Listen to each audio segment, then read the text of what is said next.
जब मैं अस्पताल में अपनी आखिरी सांसें ले रहा हूँ तो अचानक मेरे मोबाइल पर कॉल आए और कॉल अटेंड करके जब मेरे कान के साथ लगाया जाए तो आगे से वो बस इतना कहे, सुनो मैं तुमसे, और साथ ही मेरी सांसें टूट जाए। और जब वो कॉल पर मुसलसल हेलो कहे तो कोई उसे इतना कहकर कॉल काट दे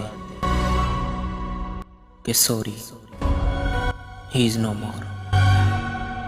फिर उसे मेरी कब्र तब जाकर मिले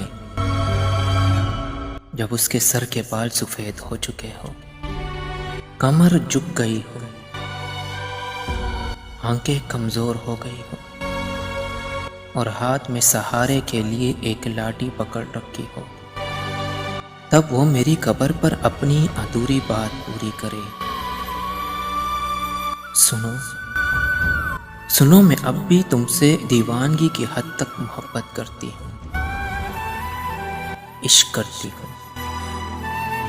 मुझे माफ कर दो, मुझे माफ कर दो, मैंने तुम्हारी मोहब्बत की कदर नहीं की और मैं खामोशी की जंजीरों में कैद उसे जवाब तक ना दे सकूं, उसे जवाब तक ना दे सकूं।